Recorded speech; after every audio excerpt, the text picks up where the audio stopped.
Have you ever wondered how to start a real estate wholesaling business with zero capital and then scale it up? Well, hang tight because you're in for a treat.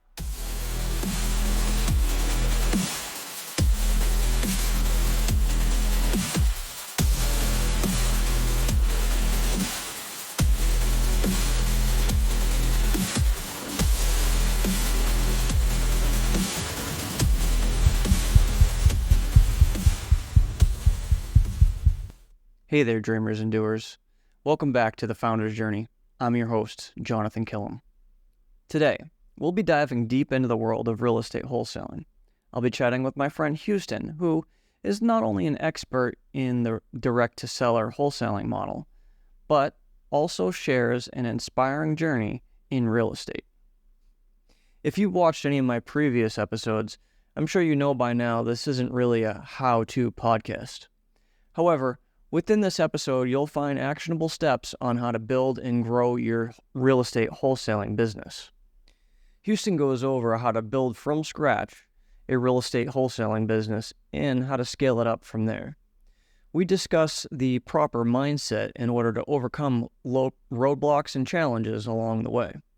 Before we jump in, make sure you obliterate that subscribe button if you haven't already, and ring the bell so you never miss out on a new episode.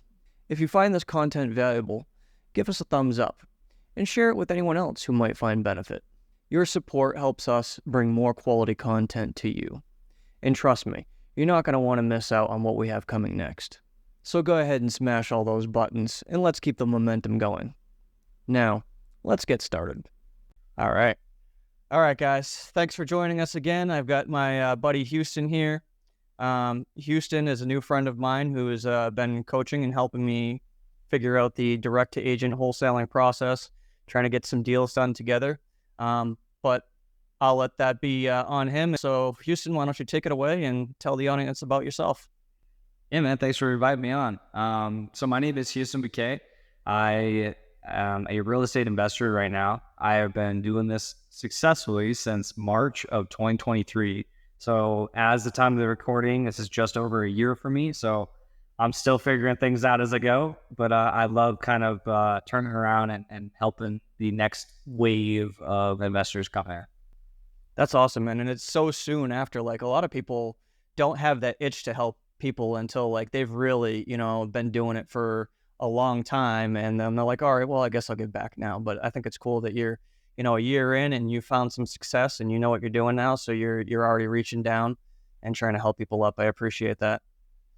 A lot of people I know that go turn around and help, they're like selling a course or something, which is, hey, that's a good way to monetize as well. And not a lot of people know this in real estate, but not very many people make their money just only on real estate. A lot of people make their money on education, on affiliates, and stuff like that as well.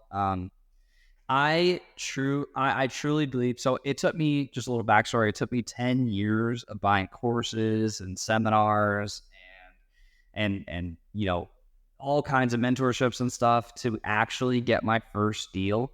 And when I got my first deal, the only thing that changed was somebody was willing to help me out. Somebody was willing to tell me, this is a deal, this is not a deal, and this is why. And it was amazing to me that I would have gotten a deal 10 years sooner if I would have just partnered up with somebody who was actively doing deals, but I just didn't know anybody that was doing it. I saw people on YouTube or I saw people at meetups or whatever, but I felt like I had that, I didn't have any value to bring that person. And so I didn't want to waste any of their time. And so a lot of what I'm doing right now is I love to help people starting out and kind of clear those limiting beliefs and try to push them to get their first deal, because I realize that majority of the people I'm talking to have all of the resources, have all of the knowledge they need to make it happen. They just need a little push.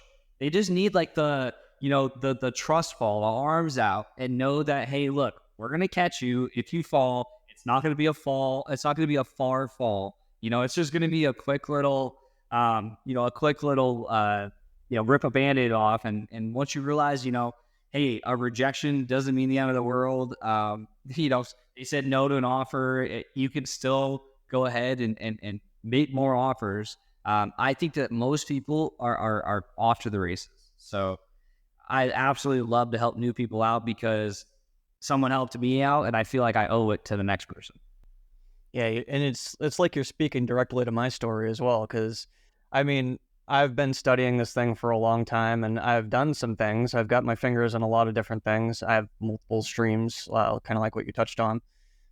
So affiliates and drop shipping and all a bunch of different things going on. But like, I'm the kind of person that I wanna have all the pieces to the puzzle. So later down the road, I can put the big masterpiece puzzle together. And you're definitely helping me do that. I'll be honest, I've never done a direct to agent wholesale deal yet. And I told you just the other day, actually, like I finally got my head out of my own. Finally got going and making the phone calls. And it's so weird too, because my logical brain tells me like, who cares? You know what I mean? Who cares what they say? Who cares? Like if you completely just blow up the whole phone call and make an absolute fool of yourself, you're probably never going to see that person a day in your life. So who cares? Right. And it's a learning, it's a learning process. So like, even though I knew all that logically, for some reason, there was just something in the back of my head that I couldn't pick up that heavy object called the phone. But then it's what I've always done is eventually I throw myself into the fire and I just say, well, we're doing this. You just got to force yourself. That's a superpower.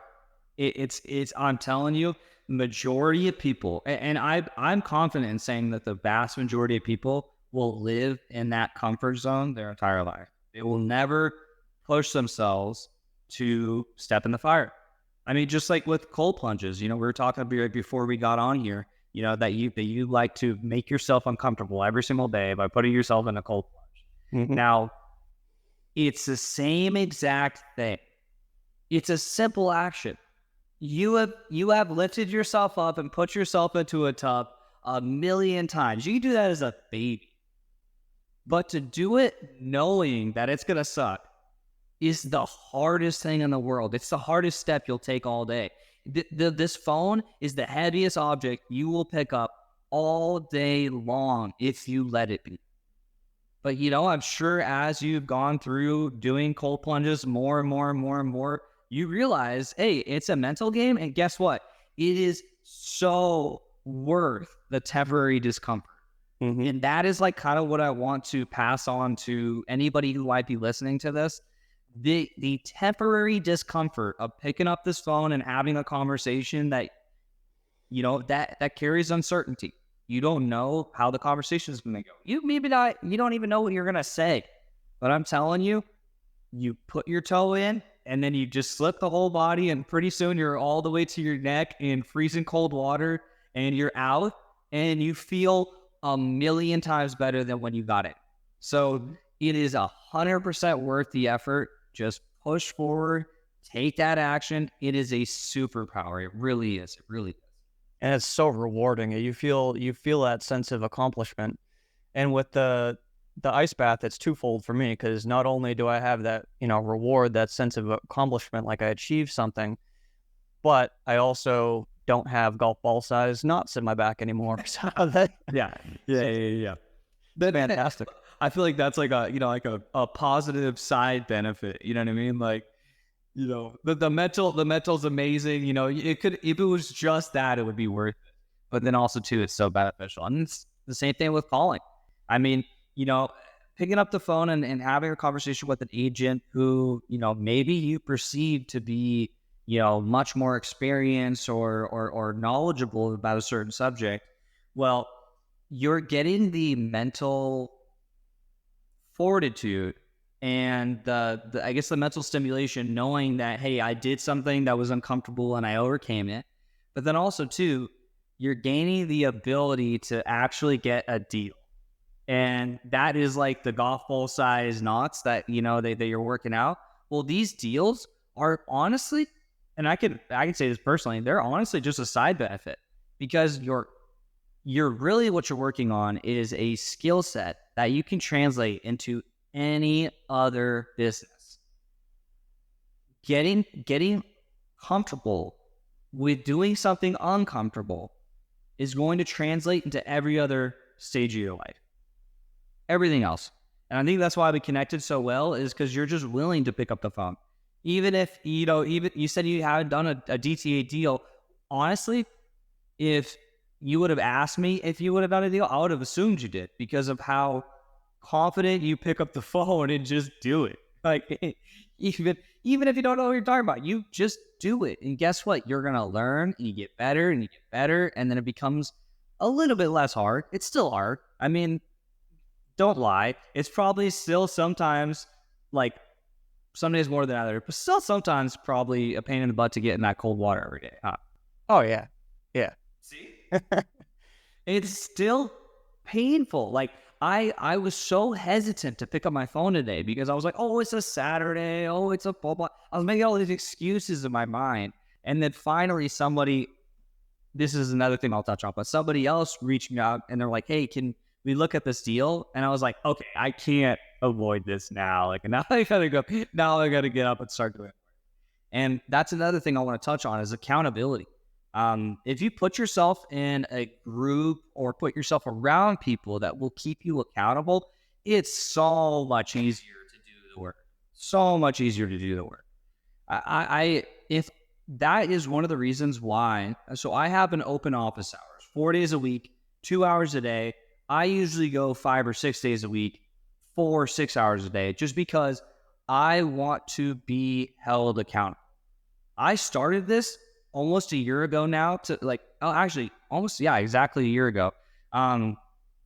Just for myself, it was called One Call a Day DTA, because I just wanted to make one call a day, and that would be pushing the ball forward, pushing the needle forward, and I would feel successful. If I just got on my phone and made a little bit of progress every single day, I knew eventually I would get to my goal.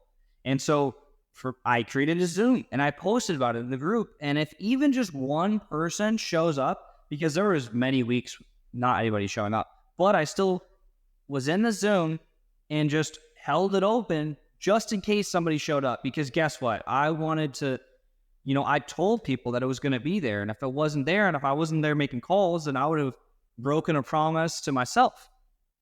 And I think everyone tries to be, especially in the age of Instagram and social media, where people try to put on a good front. I know so many people that, like, they're doing, a couple deals here and there. But you look at their Instagram and, they're selling courses, and they're, everyone looks at them like, wow, you're killing it. Wow. Oh my gosh. And, and they start working at W-2 because they can't afford to, live off of their real estate wages. And I think that it should be the opposite. I think we should, keep ourselves to a level of accountability where, at least for me, I felt like if I am not showing up and taking the action, then I'm letting other people or myself down, at least. And that got me consistent. And now, like I said, sometimes it's harder than others, but I show up every single day and I push the ball forward every day. And that's why I've been able to, achieve the small modicum of success that I have so far. Yeah, absolutely. That's great stuff. So you had said something that sparked a minute back, something that I'm striving towards. And it's basically like, I've heard that, the best CEOs and entrepreneurs out there, when they're hit with adversity, they can sit there and calm and use their logical mind to get past it. And I think that that's something that we're building on here as well with what we're doing with making phone calls, because it can get you anxiety provoked. And eventually with those reps and doing all those things that could produce that anxiety, eventually you get to the point where it's just like, there's no anxiety there, and you can handle it with a logical mind. No. That's a fantastic point. Yeah, and the accountability, I love that part. Like, I love being in your calls because we honestly we click pretty good. Like, we have a lot of the same ideals and morals and ethics and all that stuff. So like we can have good banter and back and forth, and it's comfortable. I feel like I'm with my guys. Yeah. So I appreciate that, and also like seeing you do the thing is also like what they talk about is like you are the people that the 5 people that you spend the most time with is like the person that you become. So, you know, you start to emulate those people for better or worse. So if those people are doing big things, then there's more likelihood that you're going to start doing big things. If those people are messing up and, you know, getting in trouble with the law and all that stuff, like it's more than likely that that's the path that you're going to land up on. Yep. So No, God. I was just going to say, we went a little bit out of chronological order from how I normally do this. If we could, I'd love to shift gears and talk about your origin story. Like, where did you come from? Sure. So, kind of touching back on it briefly. So like I said, I've been trying to get my first real estate deal for a little over 10 years. So I am 31 years old now. I graduated from high school, and right from high school, I took like a gap year or whatever. And then I went and got my associate's degree at a community college. And then at 21 years old, I was like, okay, what do I want to do with my life? And to be honest, I was like partying and drinking and womanizing. I was completely like 100% in like the just debaucherous lifestyle. And I was running away from a lot of stuff at home. And my mom ended up passing away. She took her own life 10 years ago and 12 days. And it changed the total trajectory of my life. Until that point, I was like, hey, just, you know, I'm not going to live to see 35. So like, just be as, you know, nihilistic and hedonistic and, you know, just present minded as possible. And when that happened, I was like, holy cow, I had the same comment, the same thought that you had earlier today, when you told me after you got off the omeprazole, which is you realized I want to live a long time. Like I want to live, like life is pretty great.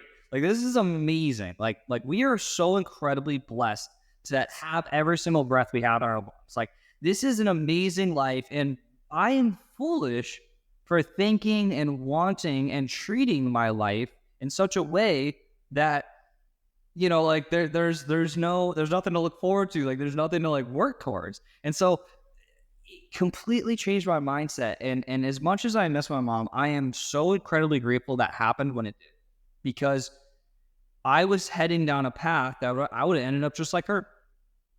You know, she died at 44 years old. Like I would have been just like her.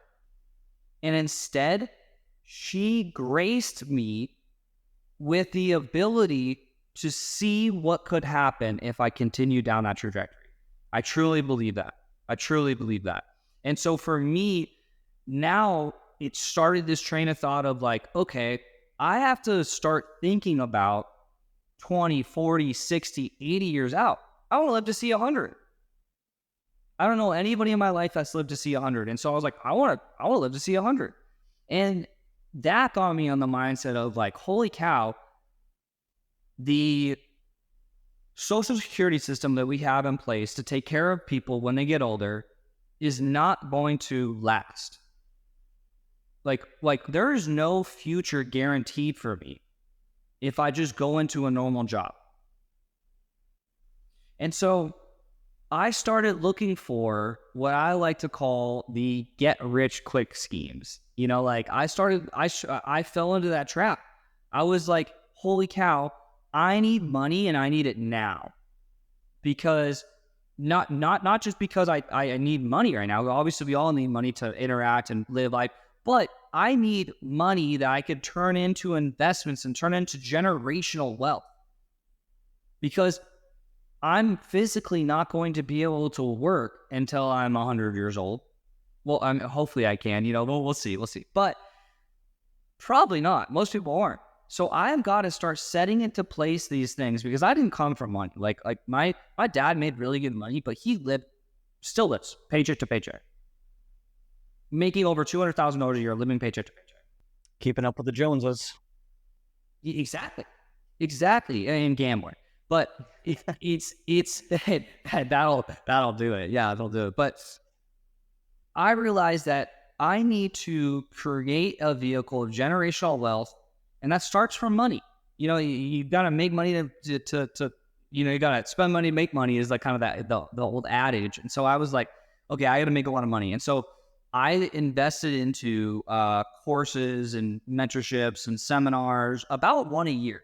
I would save up the whole year and spend it on, the course of the mentorship and then marketing along with it and try to get my first deal or whatever. But never really putting all the pieces together, because another thing I didn't grow up with is the ability to ask for help.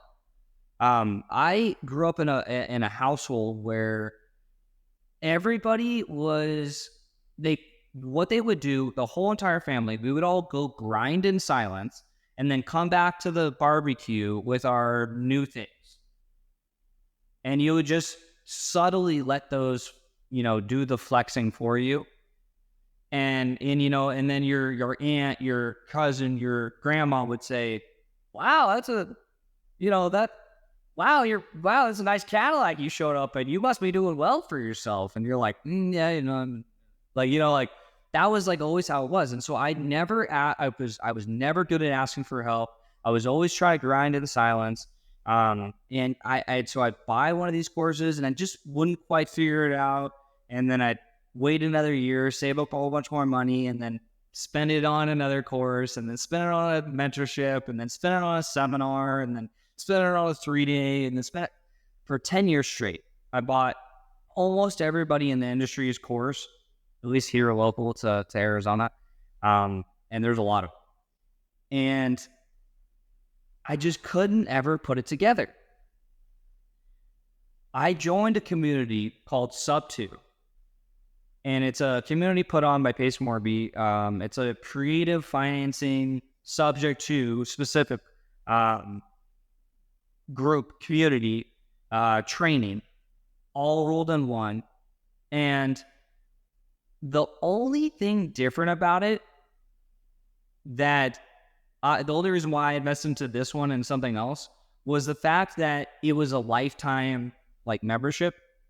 And I was like, oh, okay, cool. Well, instead of paying, $1,000 or $2,000 for a course this year, how about I just spend $10,000 and get into a lifetime membership? And then, hey, if I fail this year, next year I can try and I don't have to spend a course. That's literally how my mind went about it. And then when I got into Sub2, they force you to interact with other people. They don't force you. Nobody forces you. But it's strongly encouraged that you talk with other people that are actively doing the business. And it was amazing. It was amazing. I started learning through osmosis. I was able to ask questions to people. My level of knowledge grew from, every single year. It was to the first 3 months I was in Sub2, it was I was all of a sudden I felt like I knew what real estate was. Fast forward 6 months, I'm still just kind of shiny object syndrome, learning all I can and stuff. I finally get in touch with somebody who put me on the trajectory that I am now. His name is Kevin Cho, and he was put up on a pedestal by Pace Morby, rightly so, because he's a great guy. He's 20. At the time, he was 22 years old, and he was going to make $500,000 a year doing exactly what I wanted to be doing. And so, completely honest, it was actually jealousy that made me seek him out and try to, I guess, duplicate him. I saw him, and I was like, man, this kid's 22 years old. He didn't go to college. You know, he doesn't have a girlfriend. I was like, and he's able to figure out everything that I can't figure out. Like all these other things in life that like I felt like I was ahead or winning in. And this guy is doing the one thing that I cannot figure out. I was like, and it was jealousy. It was 100%. It was jealousy. Like now that like on hindsight, like I know that that's what that was. I was like, dude, like, what the heck is this kid doing that I'm not doing? And so I'm so glad that instead of internalizing that jealousy, just getting mad or angry or whatever that jealousy can provide, I chose to look at it a different way where I was like, look, I admire this guy. I want to be like this guy. What is he doing that I'm not doing? And so I sought him out and I was like, yo, like, I want to do what you're doing. I will do whatever it takes. Point me in the way. And so he's doing essentially that's the model that I'm doing with you, Jonathan. That's the model. Like he gave me the time of day, and he showed me that I would come up to him with problems, and he'd be like, "Hey, this is not a deal. This is a deal. He offer this much." And that's all I needed. After 1 week of taking way too much time up of his, I got my first contract got my first offer accepted. And then we wholesaled that to Pace Morby, and I didn't do anything. Literally, I didn't do anything past that, and I made $5,000. Did you JV with him? Yeah, we JV'd with them. And so that's a joint venture. And so for anybody that doesn't know what that is, essentially when you're getting into real estate, when you're getting into wholesaling specifically, oftentimes there's two parts of a contract. You either have the acquisition side of things where you're actively going and seeking out a motivated seller or an agent, and you're getting a property under contract. That's the first half of a wholesale transaction. Then the second half is the dispo side of things. And that is finding a buyer for that property you have under contract. And they are two completely different worlds and two completely different skill sets. And I always recommend people that are getting started not to focus on both of them, only focus on one of them. And typically that's acquisitions, because dispo means disposition is usually people that are more experienced and know what deals look like and know how to advertise them. So usually people start on the acquisition side. So that's what I did for Kevin Show. I was on the acquisition side. I sought out the contracts. I spent $0 in marketing because it was a direct agent. Got somebody who was interested, brought it to someone who was an established wholesaler like Kevin Show for the second half of the transaction, which is the disposition. What we did to ensure that we were both going to be compensated is we signed something called a joint venture or JV agreement. And what that does is just states that Kevin and I have gotten into an agreement that we are going to split the commission or assignment that we make upon selling this home. And so I did my first 3 deals with Kevin Show, all JV. And I should have done another 3 or 4 more, to be completely honest, because I got out of that on the third deal. And I was like, okay, cool. I can do this all myself. I know what I'm doing. And I quickly realized that there is the 2 parts, like I just explained. And it's a lot harder than it looks or seems, or, and so, obviously I went into a whole nother set of growing pains. But that's a long answer to tell you that it took me 10 years to get my first deal. I was one of those analysis paralysis, I would jump in, I would take a little bit of action, but then I would second guess myself. I would think that success is just behind a paywall, just behind, the next course. They're selling us old information. Until I got around people that were doing deals. And then it really expedited my process extremely fast. So March 20th, 2023, got my first wholesale deal.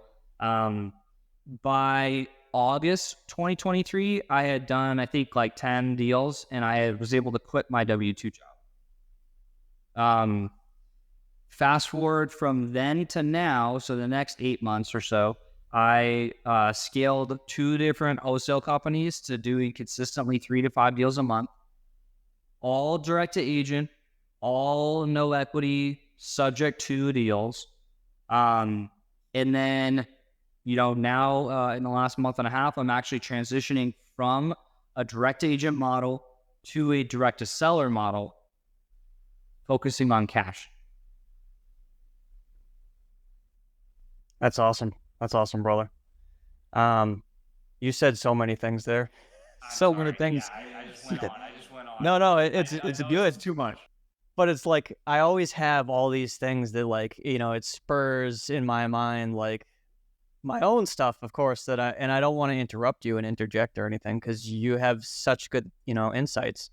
But something that you said that I can remember that sparked something in my mind was with your family, and how it is where, like, you're sitting around the barbecue and people bring like their new Cadillac to the barbecue or whatever, and that's like, oh, he must be doing good things. And I think that it's the majority of American families is like that. Like, we really don't do anything to help each other. Maybe in our nuclear family, like, I'm trying to help my son Liam to understand a little bit about business and whatnot. But I think outside of that, like, there's really not a whole lot of, like, let's do this thing together and learn and grow together.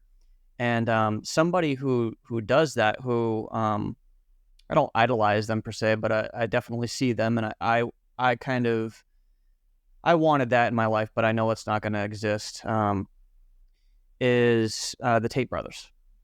So they do business together, and they wholeheartedly believe in, like, a lot of Arabian families do it like that as well. Like, they all come in together and work together as a team to build their empire. Because, doing it by yourself it's not impossible, but it's definitely a whole lot more difficult than it would be if you had an entire team behind you, keeping you accountable, rooting for you, and, doing the things that you can't necessarily do because there's only 24 hours in a day. So if you're all working together, you can get so much more done. Mm-hmm. No, the Tate brothers, and just exclusively like Arabic, Indian families, Mexican families, they a lot of times have that kind of multi-lineage in the household. They're all helping each other out. While the parents go to work, the grandparents are watching the children, and I admire that. I admire that. I had a very small family. We were the only ones here in Arizona. The rest of my family, every single one of my dad's side lives in Texas. Every single one of my mom's side lives in Oregon. So they are very much consolidated, and I don't interact with anybody. And so I've always craved that. So, and I think the other part of it too is the way that our educational system is structured is that we're just pumping out W-2 employees. Like, let's be honest, there are people doing business or whatnot. I have a couple in my family, but for the most part, it's the W-2 mindset. Even the people that in my family that have their businesses, like, I can see that they're not beyond the W-2 mindset. So I'm not going to mention any names. I don't want to get anyone offended, but I have people that, like, they refuse to hire people in their business. And it's like, well, the idea of a business is to grow and scale and, maybe put an operator in place and then move on to the next venture. But if you're just going to keep doing the business for the rest of your life, you don't have a business, you have a job. Yep. I'm so glad you said that. That's exactly what I was thinking. So what's your business look like going forward, brother? Oh, I'm glad you asked. So I mentioned briefly that I had scaled up 2 different wholesale companies. Those are both with the direct to agent model, which is a fantastic model when you're getting started. Direct agent is amazing because it's $0 marketing budget. It's a very low barrier of entry. meaning like you could just pick up a phone and, look up a Zillow and call the agent. You're literally talking to a potential lead in 15 seconds. And $0 marketing budget, like I said, which is very nice. And so then your ROI is going to be, infinite. It's going to be extremely high, extremely high. I love the direct agent model. However, I don't believe it's the most scalable model. I think it's a really good way to get started. You're going to talk to agents who are typically, not always, but typically educated in the market and real estate terminology, and you're going to have educated conversations. You're going to have a higher level conversation than you would have with a seller. So I think it's a really good way to learn and hone your skills and progress relatively quickly. I love it. I love direct agent model. Not doing it anymore because I don't think it's scalable. You can only have so many conversations with agents a day, and there's no guarantee that the property that they are representing is actually a motivated seller, which is what I found out working with many agents. Is a lot of these sellers aren't actually motivated. They're willing to let it sit on market for 3, 6, 9 months, and those aren't the people that you want to work with. Those aren't where you're going to, see a discount. Really what it looks like as a wholesaler, why you get paid is you're providing a value outside of price. If price was the only value you bring, I would never get a deal, because our price is almost always going to be lower than a homestead buyer, than a more traditional investor. That's always going to be the case. I'm always going to be beat out. So what we can do is provide value in other ways. The direct to seller model emphasizes that extremely high, because I can either write a cash offer if they want to close quickly. I can write a seller finance or owner finance offer or hybrid if they want to make more money over time, or I can refer them to a realtor if they don't really have any, need to sell now and they just want to make the most money.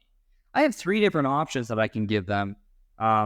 Even more if you want to get into the works, but 3 different options, main options that I can give people every single time I talk to them on the phone. So to answer your question, what my business model looks like now is it's transitioning to a direct-to-seller business model. I'm still doing wholesaling, which, as I described beforehand, is getting a property under contract and connecting it with a buy and hold or fix and flip investor, and I get paid for that middle ground. So I'm still doing that. However, instead of a direct-to-agent lead source, I'm actually doing something called pay-per-lead. Now, pay-per-lead is a category of services where essentially you are, just like it sounds, you're paying for each individual lead that you receive. Now, these leads are expertly procured. We have a whole bunch of companies now that have mastered and really focus on marketing.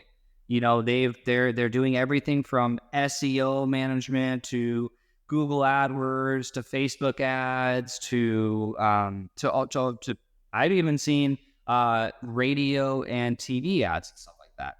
And then guess what? These people that are amazing at marketing, well, either A, maybe they're not the best closers. B, they might not even be in real estate. C, they realize that they can make more money just selling the leads and not taking on any of the responsibility themselves to people like me. And so more power to them, because I'm willing to buy those leads and not do the heavy lifting of the marketing and learn that system and stuff like that. So I pay for these leads that pay-per-lead providers procure. And that gets me on the phone with somebody in as little as 15 minutes. I turn my campaign on and, they start funneling those leads to me, and I get leads that could have taken weeks, months, thousands of dollars to generate, just gets, directly funneled to me. So building a direct-to-seller cash wholesaling business, primary lead source right now is a pay-per-lead. I am then partnering up with a good friend of mine, local, who has access to InvestorLift, which is a disposition platform that has millions of buyers on there. And I'm just letting him handle the disposition right now. What the intention is just to get really, really good at A to B, that conversation to contract. Now I'm going to let my partner or let my buddy handle the disposition side of things. Then as I get momentum, I'm going to hire somebody to start doing what it is I'm doing, but I'm essentially in my spot. Then I can focus and take over the dispositions. Now from there, I can hire somebody to come in and take over the dispositions. And then now I'm taking a step back and I'm doing a lot of the kind of overhead, just managing and just, working on the business and not necessarily in the business. And then I can hire somebody like a CFO, a CEO, a COO, the whole C-suite, and then get to be at the pinnacle stage of the business owner and step out. And then on to my next adventure, which is touching back on that W-2 mindset, which is something that I've had to cultivate and grow and develop into, and still working on. So I hope that answers your question. No, it does. In depth, actually. That's fantastic. Some things that I was thinking about while you were talking is, so you basically set up the whole chronological order for somebody who wants to get into this. So you can start direct to agent, get out of your fields, jump into the fire, and, you might make 1,000 phone calls before you get something on a contract, and then you JV with somebody to get it to the finish line and take a piece of that pie and keep doing that until you've built up not only confidence, but some capital. So then you take that capital and then now, because I'll tell you what, those leads are not cheap, brother. Nope. You take that capital and reinvest it back into your business. And if that's the route you want to go, like you are, and direct to seller and start building out your empire, now you've got some capital to do so. And it's like you started from nothing. The other thing that I was thinking about that you said earlier was about this community. So I have to, pay him some homage, is that Pace has built something just absolutely amazing for us. And I've been down the a similar path where buying courses or books or, trying to get all the free information that I possibly can online. And I've built up quite a bit of knowledge. Like I have the lingo and I know a lot of the inner workings of things.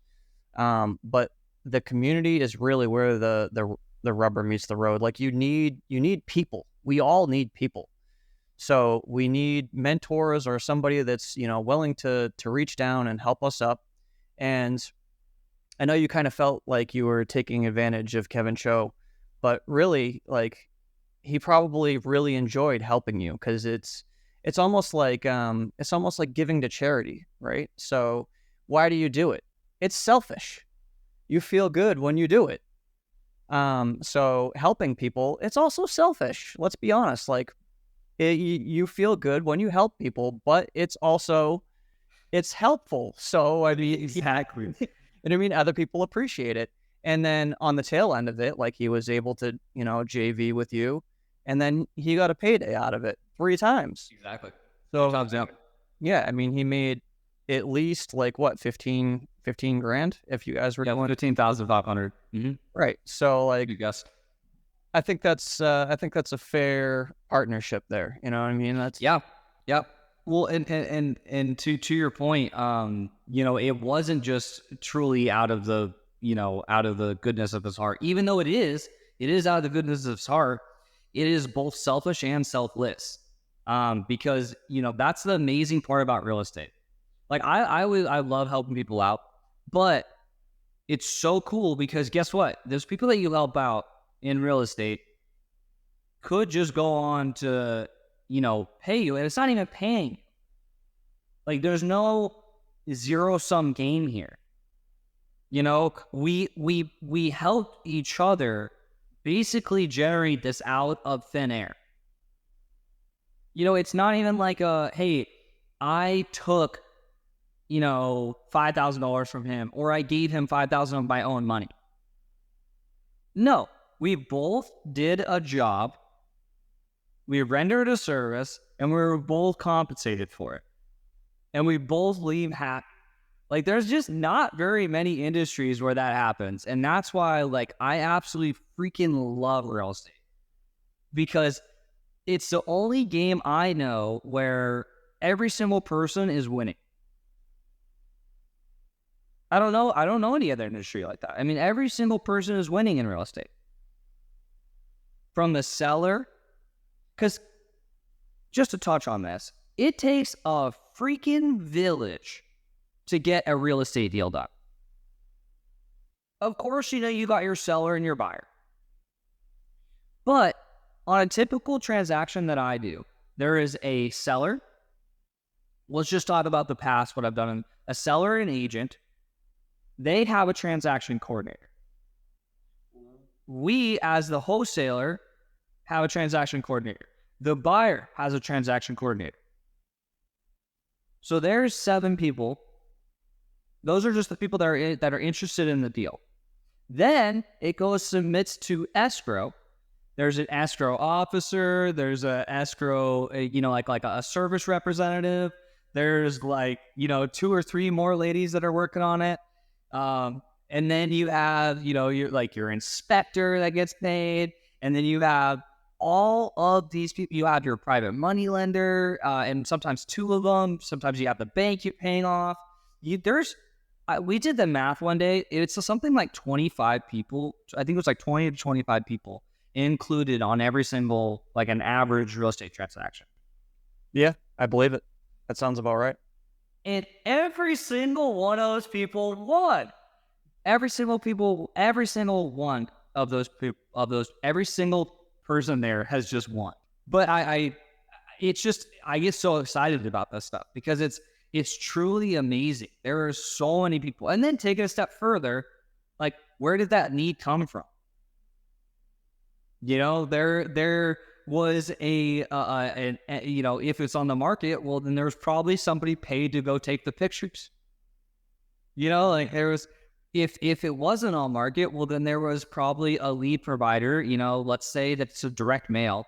Well, you have your direct mail service representative. You have the direct mail owner. You have the people who actually physically put the direct mail together.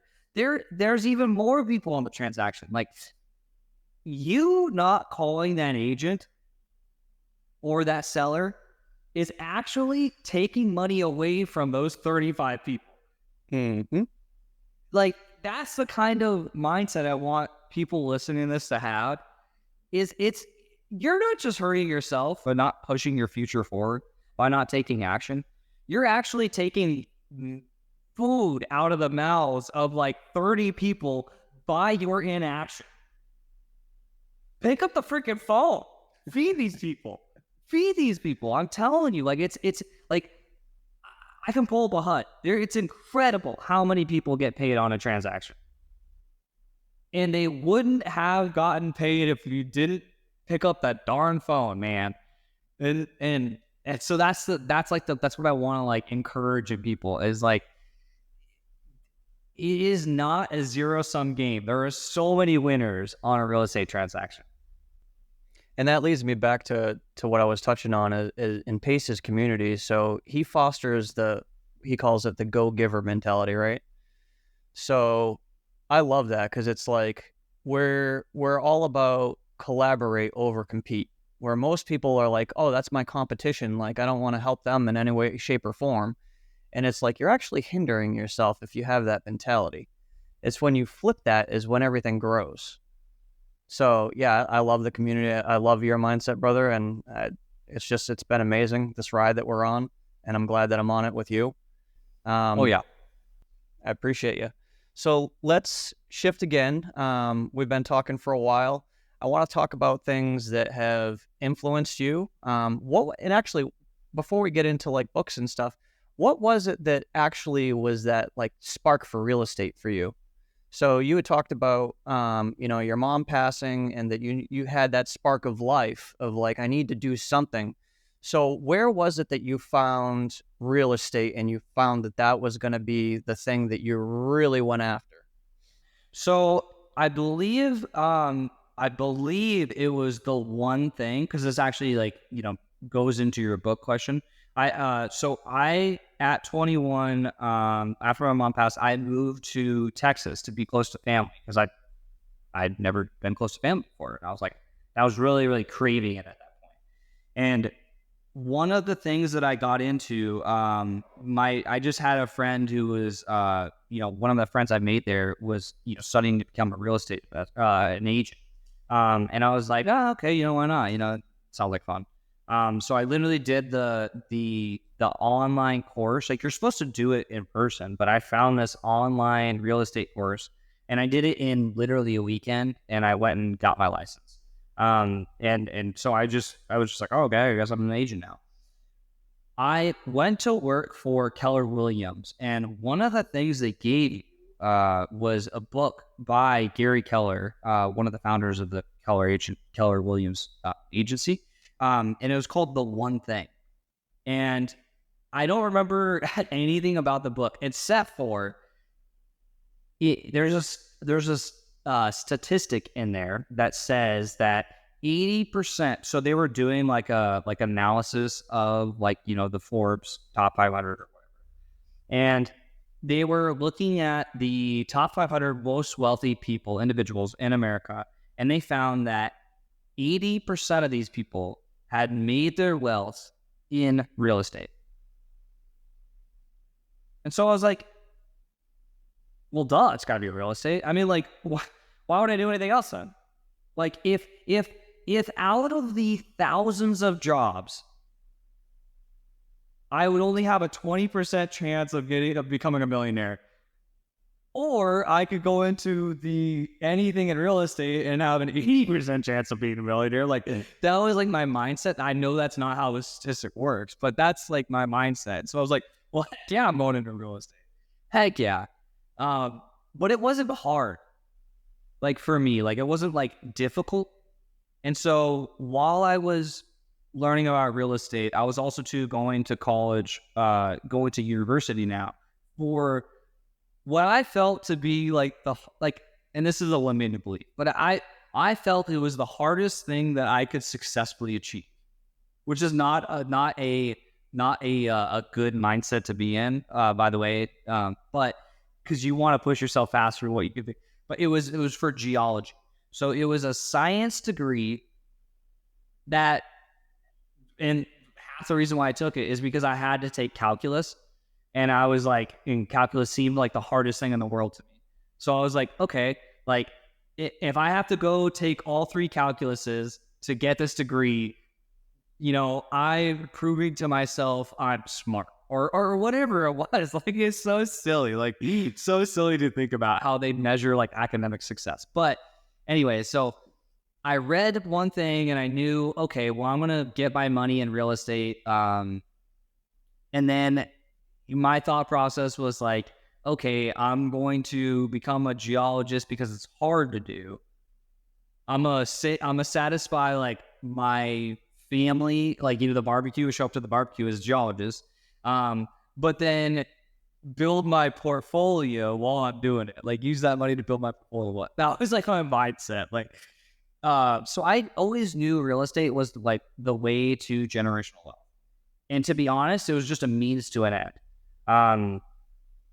Since then, I've fallen in love with the process and the people and the community and and actually being able to help people out. I keep going on these non sequiturs, but The One Thing by Gary Keller is how I got started in real estate, because he said that 80% of people who are millionaires in the United States are from real estate. So real estate it was. That's funny, because that's similar to where I started. I mean, almost exactly. I got my real estate license, and I started at Keller Williams. And it was definitely a learning process, and I wouldn't recommend that most people start with Keller Williams because they promised me the world and gave me nothing but fees. Let's be honest. Yeah, every month I was paying fees and not getting leads or anything. Just added stress, and sure, they had some additional education and stuff like that you could take, and they got their fancy CRM, but you don't need any of that stuff when you're just starting out. You need a deal. You need the leads, you need to close. And they had promised me some of that, and it never came to fruition. So I ended up making the leap to a small boutique brokerage, where I'm currently still at. And my broker actually helped me. You know what I mean? He gave me a lead, and I was able to make my first deal. And that's why I'm still there. He's awesome. So you had mentioned generational wealth a couple times now. Are you going to start a family, Houston? Oh, I fully intend to. I it's funny. I'm like I said, I'm 31, so I'm not not a young whippersnapper anymore. But I'm certainly not to the age where I think it's impossible. I'm not even dating anybody currently. But I'm working hard to become husband and father material so that I can attract that into my life. Mm-hmm. Well, you heard it here, ladies. Houston, and you got his name, and I think that's his Instagram down there. You know where to find him. Yeah, exactly. Slide up into the DMs. Yep. All right. So yeah, I actually I got the one as well, the book there. But what else was influential for you? So there's got to be some other books. I would say the Who Not the How, or Who Not How, was amazing because it got me in the mindset of similar to Sub 2, how it gets you in the mindset of, hey, get around people that are doing this. You don't have to know everything. In fact, the more you know, sometimes the less successful you are in everything.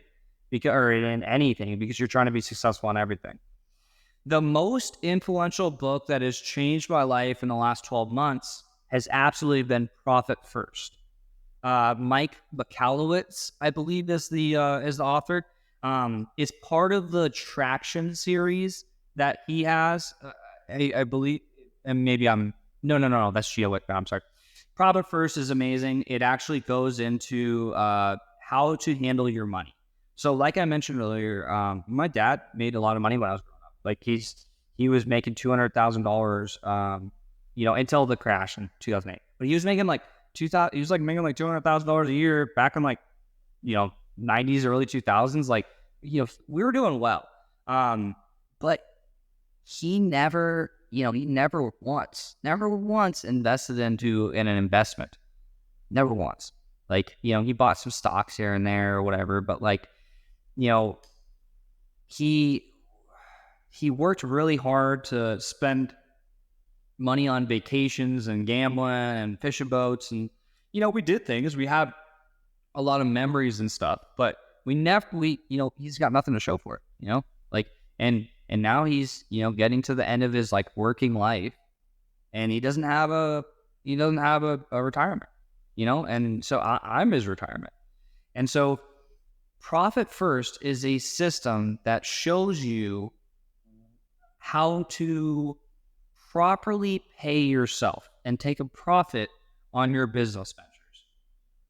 Most people fall into the trap, like I did, that you need to spend every single dollar you make back on the business to grow the business, which is admirable in a sense, but it's extremely stupid and foolish in another sense, because you are working hard. You deserve to be paid for that.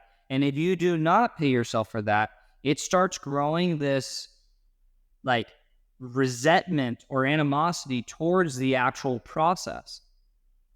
And that's when people get into the nasty habits of finding themselves in a position where they can't even imagine hiring somebody. I mean, I think about, you mentioned your family members, how they're they own a business, but they couldn't imagine hiring somebody. It's probably because they don't have the financial education to understand that their time is actually worth more than their money. And that's something that we figure out oftentimes too late on the deathbed. Holy cow, I wish I would have hired somebody. I wish I would have delegated some tasks. And so profit first is a system of paying yourself all while allowing room for growth in the business and paying for all your employees. And it's just an incredibly healthy way to handle your income on a small business. I mean, I was so afraid to take a profit. And I beat myself up for it, honestly. And so Profit First has been the number one most impactful book in my life in the last 12 months. That's good stuff, brother. So I bet you couldn't guess the last book that showed up on my doorstep. Traction. What is it? What the heck is US? Profit First? Profit First. Nice. I love it. I haven't cracked it yet because I'm working on $100 million leads there. When you break into that, please reach out to me. I would love to show you kind of like how I did it. It's pretty self-explanatory once you actually like look into it, but could not recommend it more. So do you use Relay? Absolutely. So I have a couple of Relay accounts, and it asks you when you set them up, like if you want to use the Profit First model. And I said yes on one of my accounts, and like I see what they got going on in there, but I actually haven't even, probably done it. Yeah. Right. No. This is why I said please reach out to me, because I'd love to walk you through that. I get a huge immense satisfaction from setting people up on that stuff. I don't know what it is, but I'm like, I think it's because it flashes back to like how stoked I was when I first found out about this, and I was like, wait, this is mine? I was like, this money's mine? Because like, it hits your business account, and this is for people who are going to start receiving money. It hits your business account, and then you're like, like, how much should I save for? What if I get screwed on my taxes? What if I have a crazy expense that comes up? What if I do this? What if I do that? I can't afford to take any of that money. And then you start beating yourself up for spending your own money. I had to go on a work trip to Ohio like a couple months ago, or like 6 months ago now. But it was I literally put it on my personal card and stuff because I was like, well, I don't want to take away from the business. It was a business expense. Like it's amazing what it'll do to your mindset. I feel truly like a business owner now, and not just an employee in my own business. You can still write that off. You know that, right? You can still write it off. I did. Yeah. That's good to know that I can, because I did either way. So, yeah. If it comes down to an audit, basically what you have to do is just, provide that statement and block out everything else. Because they're not interested in that. Like it went to that personal account by accident or whatever. But it's a business expense. You can prove that it's a business expense. I'm sure you have like a log of what was happening, calendar or whatever. Like you could prove it to an IRS auditor if you need to. So therefore you can definitely take it. Because I was definitely guilty of that for the first couple of years, and I still do it by mistake sometimes. Or maybe I forgot to bring that particular business card with me or whatever it is. And it's just like, it all just comes down to, having the evidence. They don't like it. They don't want you to continue doing that. But yeah, the IRS needs to go away anyways. It's not theft, bro. It's extortion. Exactly. It's a criminal racket. Like, and we could spend a whole nother hour talking about that kind of stuff. We could. Episode 2, stay tuned. Yeah. We go down the rabbit hole. Yeah, we spilt the tea over 3% tax, and look where we're at now. All right. That's what I'm saying. I don't know. But I mean, there's a lot of things I don't get nowadays. So, all right. So we're wrapping it up. Obviously, at this point, we've been talking for quite a while. What do you need in your business, Houston? What do you need help? Awesome. So number one thing I'm looking for right now is capital, PML. I'm looking for people who are willing to put in longer term lendings, 12 plus months. And, people that, that could either be a PML, private money lender, or a private money partner. And essentially what I want and what I'm trying to do is leverage the fact that over the last, 15 months or so, I've done, I think, just over 30 deals. I hadn't done the full log yet, but it's just over 30 deals. It's under 40, I'm not sure, but in that range. And I'm starting to realize, holy cow, I should have held on to some of these deals. Some of those are pretty good deals. And moving forward, I want to hold on to some of these deals, going back to taxes to help save on taxes too.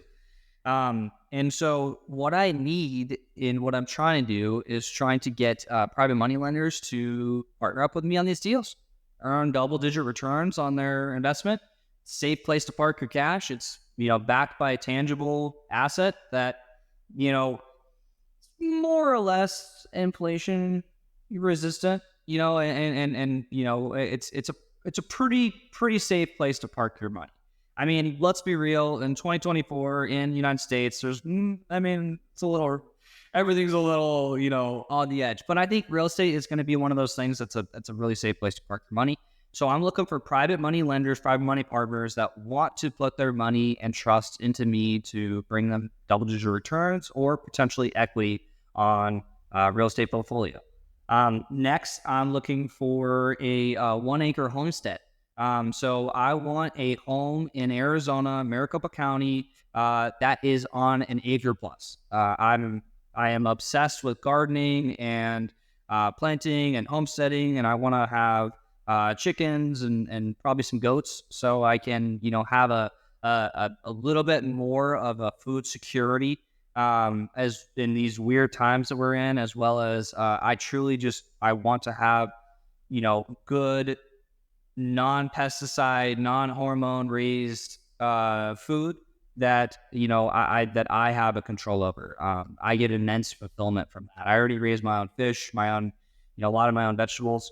I want to do that on a larger scale and provide that for my community. Plus, I want a place to lay my head to rest at night. Third, I'm looking for JV deals. So if anybody wants to come and, needs help underwriting a deal or structuring an offer or, help selling a deal, I would absolutely love to help. That's what I do 4 days a week on my live Zoom any day, every day.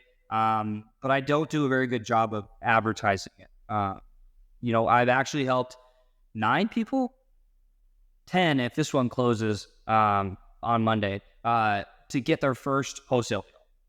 So that's immensely satisfying for me. And then also too, selfishly, it, produces income for me too.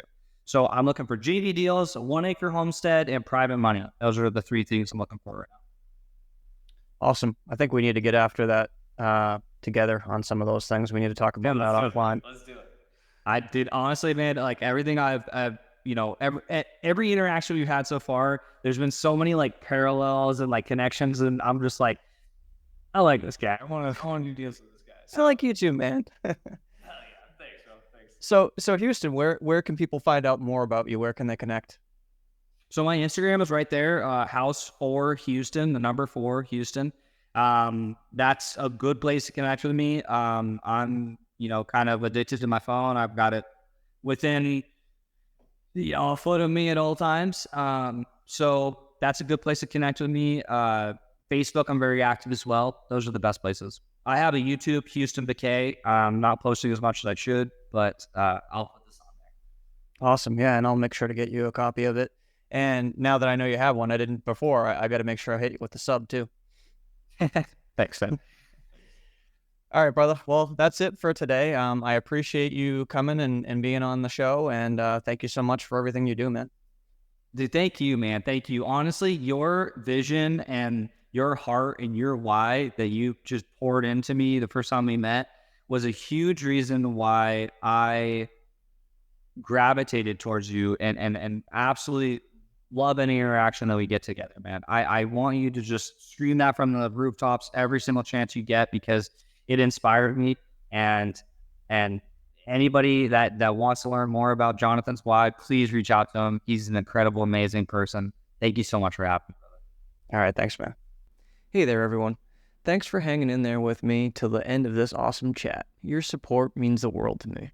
If you got some gold nuggets from my talk with Houston about direct-to-agent wholesaling, drop a comment below. I love hearing from you, and your feedback helps me know what to bring next. Oh, and by the way, if you forgot to, now's your chance to hit the like button. Go ahead and give that thing a solid click for me. And if at any point you find that you didn't like my content, as always, feel free to hit the dislike button twice. Well, that's it for today, guys. Thanks again, and I'll see you on the next leg of the journey.